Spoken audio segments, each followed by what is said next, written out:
Hello मेरे प्रिय श्रोताओं, स्वागत है, अभिनंदन है। हम लोग मुंशी प्रेमचंद जी के द्वारा लिखित उपन्यास सेवा सदन की कहानी को 13 भागों में सुन चुके हैं और इस वीडियो में हम 14 भाग में कहानी सुनेंगे।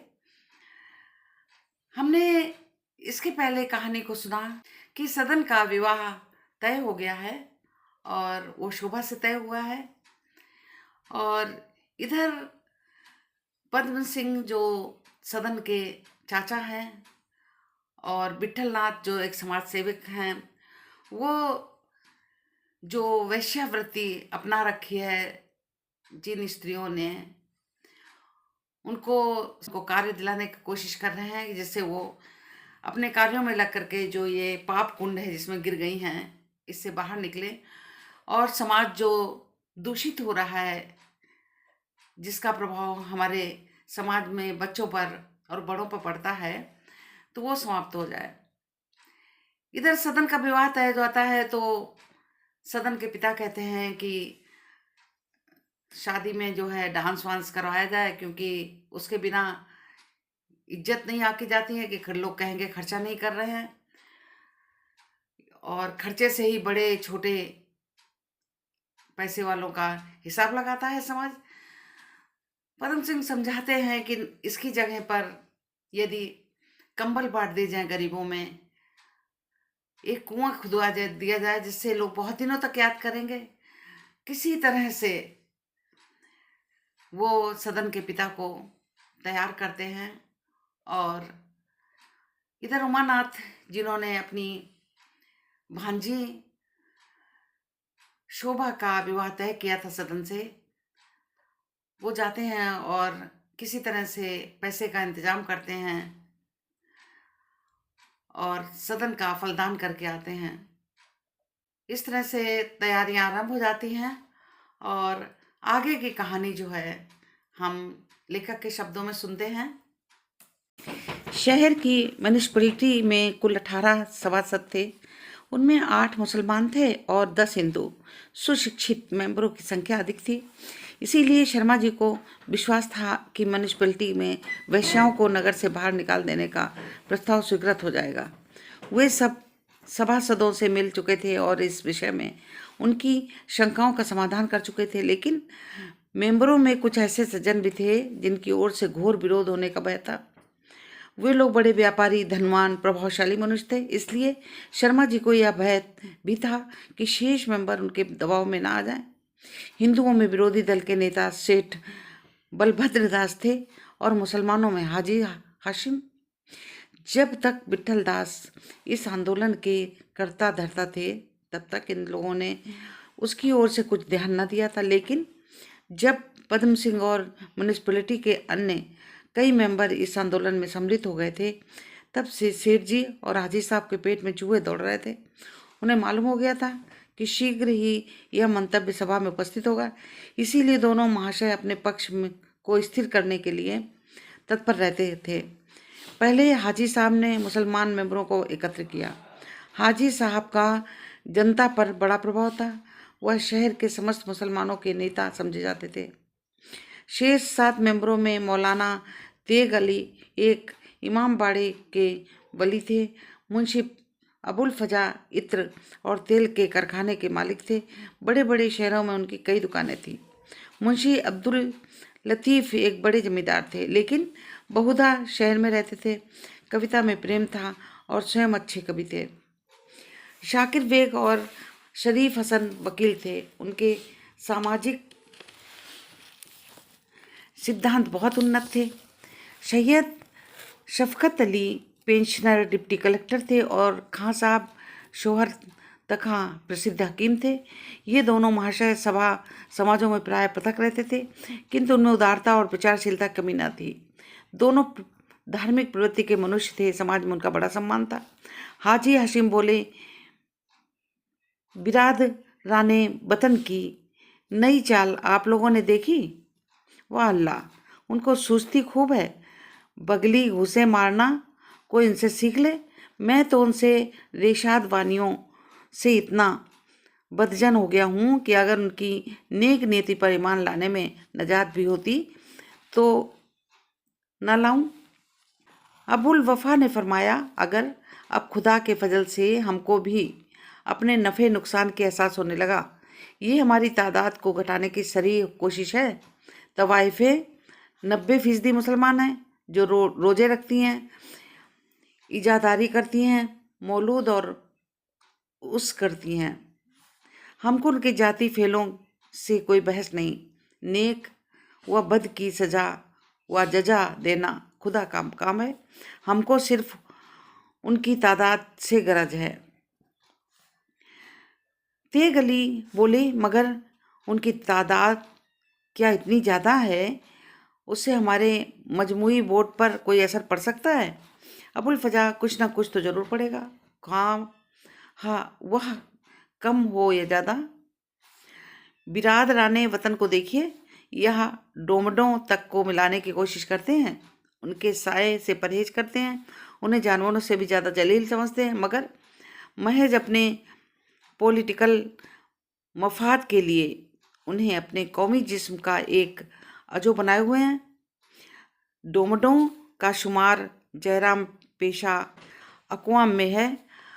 आली हाजा पासी भर वगैरह भी इसी जेल में आते हैं। सरका, कत्ल, राहजनी यह उनके पेशे हैं, मगर जब उन्हें हिंदू जमात से अलहदा करने की कोशिश की जाती तो बिरादराने वतन कैसे चिरागपा होते, वेद और शास्त्र की सनदें नकल करते फिरते।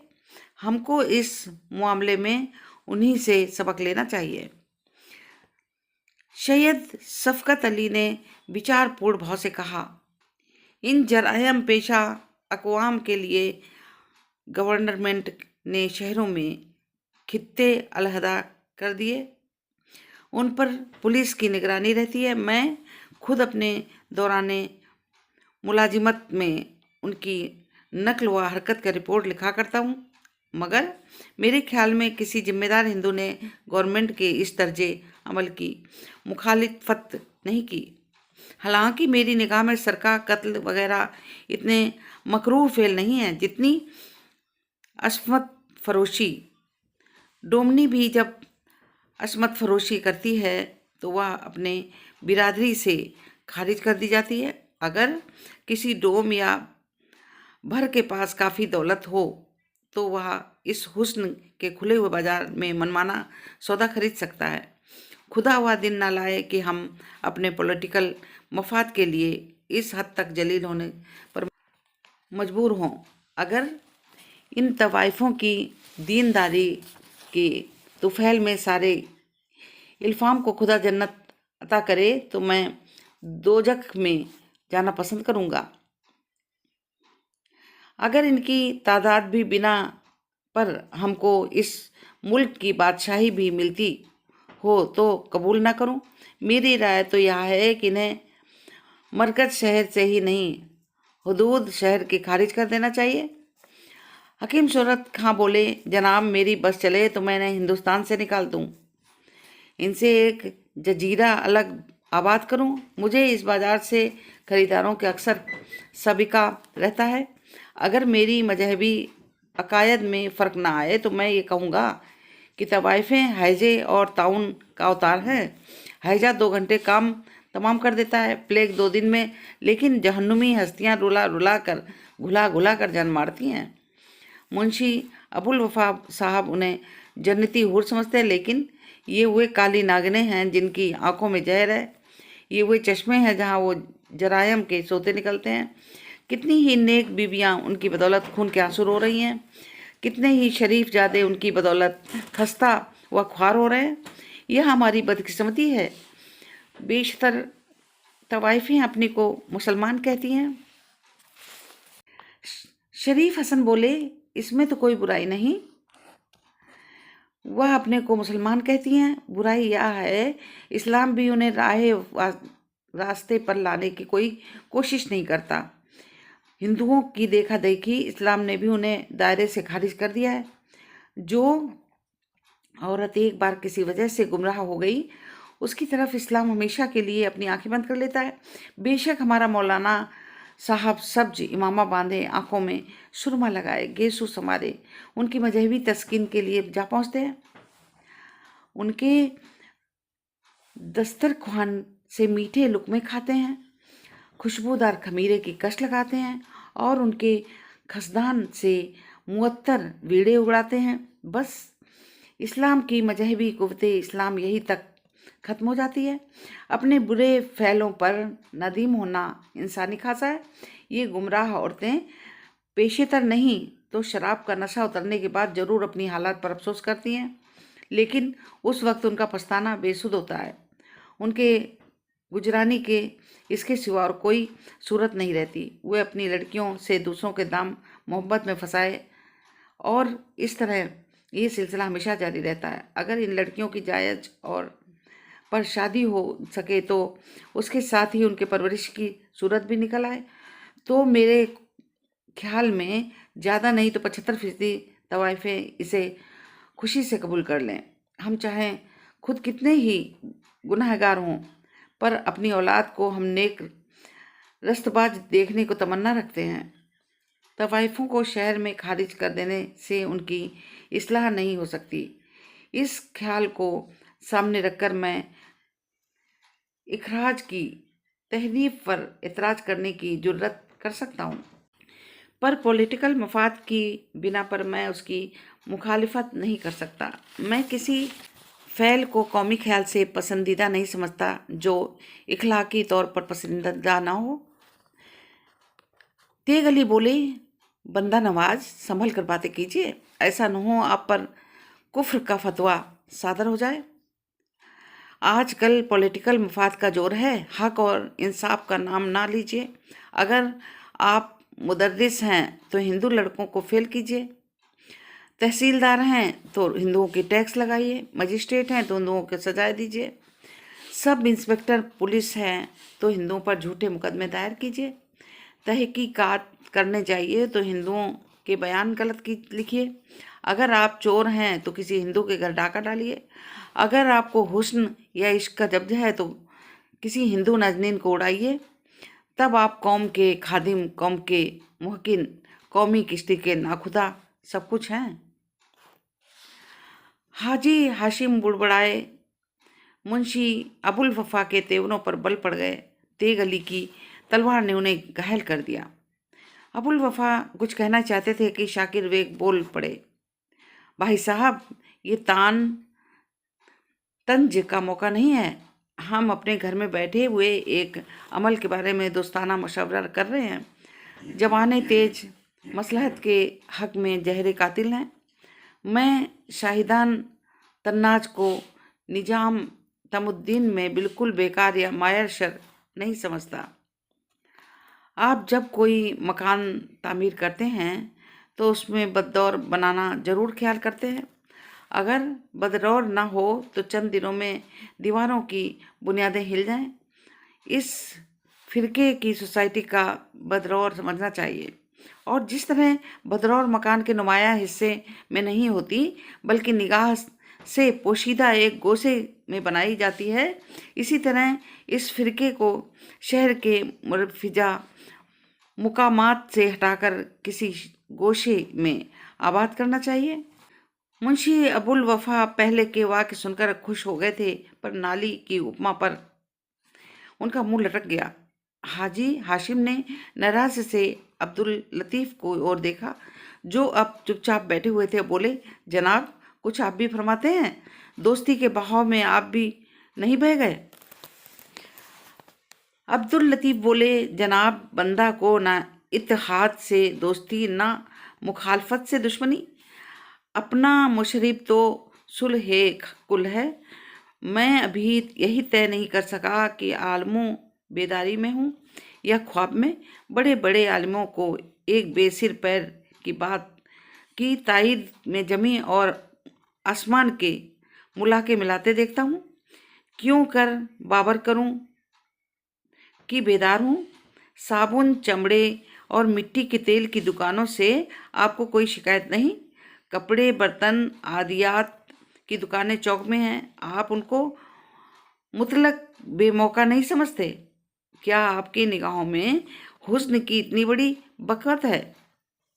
और क्या जरूरी है कि इसे किसी तंग तारीख कूचे में बंद कर दिया जाए? क्या वह बाग बाग कहलाने का मुस्तहक है, जहाँ सरों की कतारें और एक गोशे में हों, बेले और गुलाब की तख्त दूसरे गोशे में, और रविशों के दोनों तरफ के नीम और कटहल के दरखत हों, बस्त में पीपल का ठूंठ और किनारे बबूल के कलमे हों, चील और कौवे दोनों तरफ से तख्तों पर बैठ अपना राग अलापते हों, और बुलबुलें किसी वे तारीख में दर्द के तराने गाती हों। मैं इस तहरीर की सख्त मुखालिफत करता हूँ। मैं इसे एक काबिल भी नहीं समझता कि इस पर मतानत के हाथ बहस की जाए। हाजी हाशिम मुस्कुराए। अबुल फफा की आंखें खुशी से चमकने लगीं। अन्य महाशयों की दार्शनिक मुस्कान के साथ यह हास्यपूर्ण वक्तृता सुनी, पर तेग अली इतने सहनशील ना थे।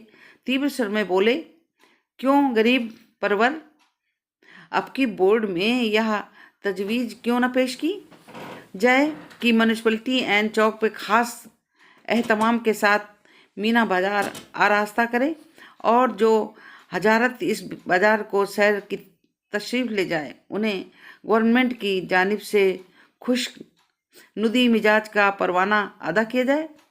मेरे ख्याल से इस तजवीज़ की तायीद करने वाले बहुत निकल आएंगे, और इस तजवीज़ के मुहर्रिर का नाम हमेशा के लिए जिंदा हो जाएगा।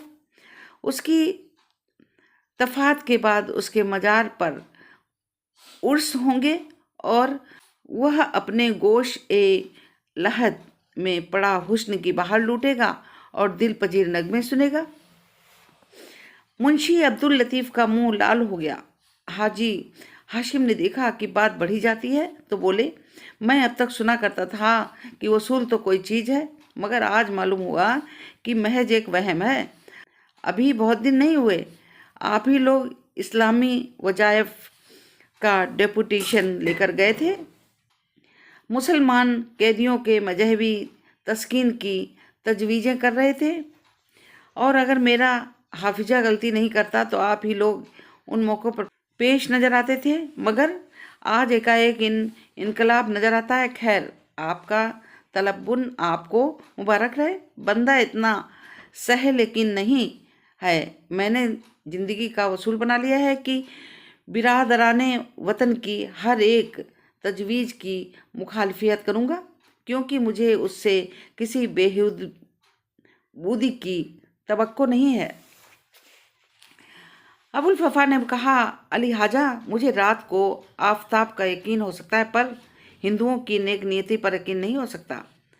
सैयद शफाकत अली बोले, हाजी साहब, आपने हम लोगों का ज़माना साज और बेउसूल समझने की मतानत से काम नहीं लिया। हमारा उसूल जो तब था वह अब भी है और हमेशा रहेगा, और वह है इस्लामी वक़ार की कायम करना, और हर एक जायज़ तरीके से बिरादराने मिल्लत की बेहूदी की कोशिश करना, मगर हमारे फ़ायदे में बिरादराने वतन का नुकसान हो तो हमको इसकी परवाह नहीं, मगर जिस तजवीज़ से उनके साथ हमको भी फ़ायदा पहुंचता है, उनसे किसी तरह कम नहीं, उसकी मुखालफियत करना हमारे इम्कान से बाहर है। हम मुखालिफत के लिए मुखालिफत नहीं कर सकते। रात अधिक हो चुकी थी। सभा समाप्त हो गई। इस वार्तालाप का कोई विशेष फल ना निकला।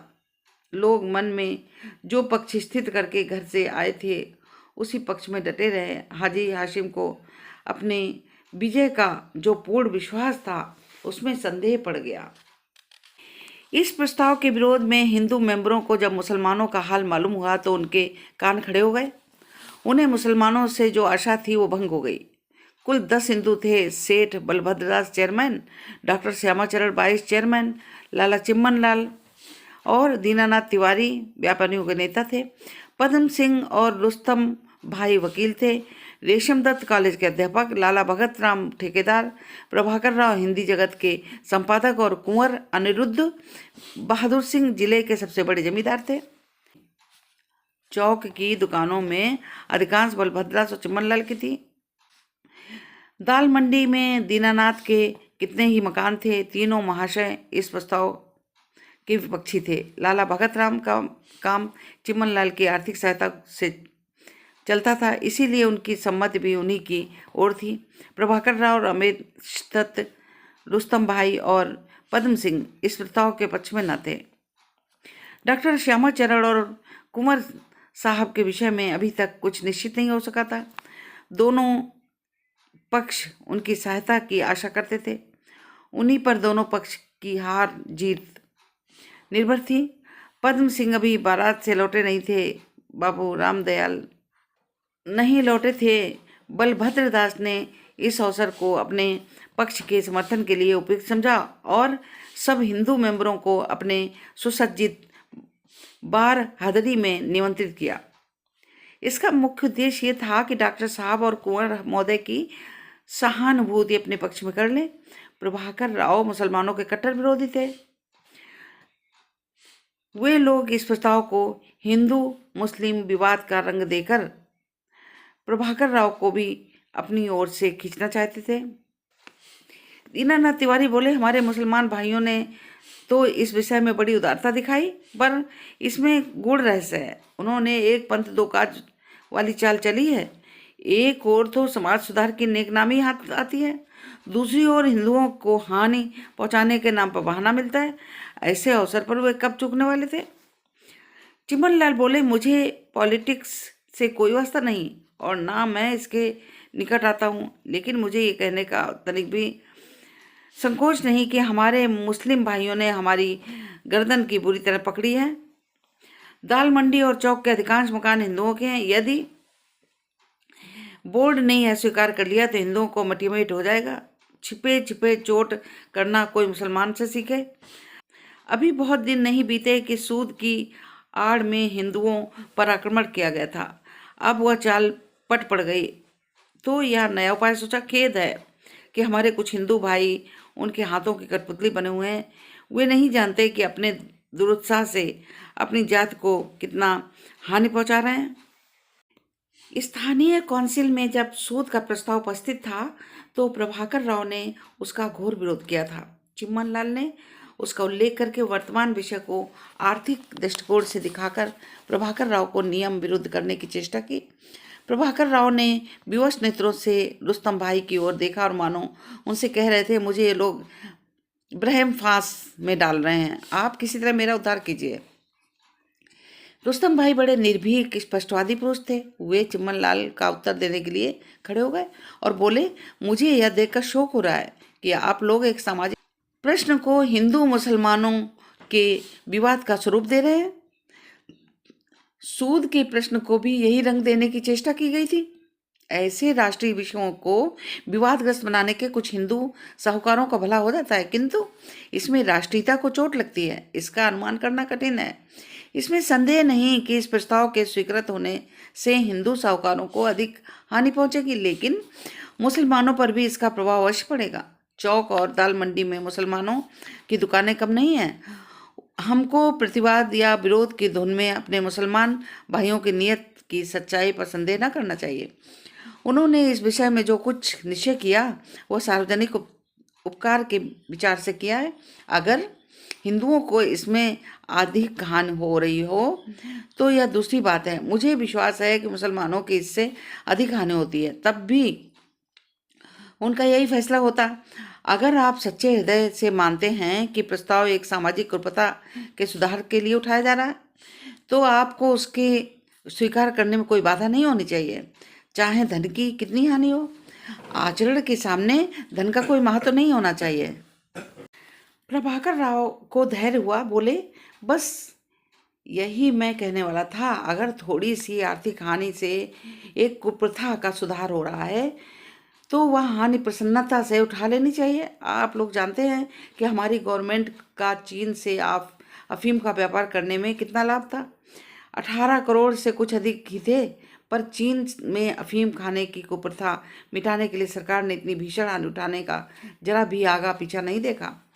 कुबेर अनिरुद्ध सिंह ने प्रभाव कर राव की ओर देखते हुए पूछा, महाशय, आप तो अपनी पत्रिका के संपादन में लीन रहते हैं, आपके पास जीवन के आनंद लाभ के लिए समय ही कहाँ है? पर हम जैसे बेफिक्रों को तो दिल बहलाव का कोई सामान चाहिए ना। संध्या का समय तो पोलों खेलने की कट जाता है, दोपहर का समय सोने में और प्रातःकाल अफसरों की भेंट भाट करने में, घोड़े दौड़ाने में व्यतीत हो जाता है। लेकिन संध्या के 10 बजे रात तक बैठे बैठे क्या करोगे? आप आज यह प्रस्ताव लाए हैं कि वैश्याओं को शहर से निकाल दो। कल को आप कहेंगे म्यूनिसिपैलिटी के अंदर कोई आज्ञा लिए बिना नाच गाना मुजरा ना करने पाए, फिर हमारा रहना तो कठिन हो जाएगा। प्रभाकर राव बोले, क्या पोलो और नाच गाने के सिवा समय काटने को कोई और उपाय नहीं है? कुछ पढ़ा कीजिए। कुंवर साहब बोले, पढ़ना हम लोगों को मना है, हमको किताब के कीड़े बनने की जरूरत नहीं। अपने जीवन में सफलता प्राप्त करने के लिए जिन बातों की जरूरत है उनकी शिक्षा हमको मिल गई। हम फ्रांस और स्पेन का नाच जानते हैं, आपने उनका नाम भी ना सुना होगा। पियानो पर बैठा दीजिए ये राग अलापों और मोजार्ट लज्जित हो जाए। अंग्रेजी रीत व्यवहार का हमको पूर्ण ज्ञान है, हम जानते हैं कौन सा समय 16 हैट लगाने का है और कौन सा पगड़ी का। हम किताबें भी पढ़ते हैं। आप हमारे कमरे में कई कई अलमारियां पुस्तकों की सजी देखेंगे, मगर उन किताबों में चिमटे नहीं। आपके इस प्रस्ताव से हम तो मिटेंगे। कुंवर साहब के हास्य और व्यंग की भरी बातों ने दोनों पक्षों का समाधान कर दिया। डॉक्टर श्यामाचरण ने कुंवर साहब की ओर देखकर कहा, मैं इस विषय में काउंसिल से प्रश्न करने वाला हूँ। जब तक गवर्नमेंट उसका उत्तर ना दे, मैं अपना कोई विचार प्रकट नहीं कर सकता। यह कहकर डॉक्टर महोदय ने अपने प्रश्नों को पढ़कर सुनाया। रमेश दत्त ने कहा, इन प्रश्नों को कदाचित गवर्नमेंट कुछ उत्तर ना देगी। डॉक्टर साहब बोले, उत्तर मिले या ना मिले, प्रश्न तो हो जाएंगे, इसके सिवा हम कर भी कह सकते हैं। सेठ बलभद्र दास को विश्वास हो गया है कि अवश्य हमारी विजय होगी। डॉक्टर साहब को छोड़कर 17 सम्मतियों में 9 उसके पक्ष में थी, इसीलिए अब वह निरपेक्ष रह सकते थे, जो सभापति का धर्म है। उन्होंने सारगर्भित वक्तृता देते हुए इस प्रस्ताव की मीमांसा की। उन्होंने कहा, सामाजिक विप्लव पर मेरा विश्वास नहीं है। मेरा विचार है कि समाज को जिस सुधार की आवश्यकता होती है वो स्वयं कर लिया जाए। विदेश यात्रा, जाति पात के भेद, खान पान के निरर्थक बंधन, सबके सब समय के प्रवाह के सामने सिर झुकाते हैं। इस विषय में समाज को स्वच्छंद रखना चाहता हूँ। जिस समय जनता एक स्वर में कहेगी कि वैश्याओं को चौक में नहीं देखना चाहते, तो संसार में ऐसी कौन सी शक्ति है जो उसकी बात को अनसुनी कर सके। अंत में सेठ जी बड़े भावपूर्ण स्वर में बोले, हमको अपने संगीत पर गर्व है।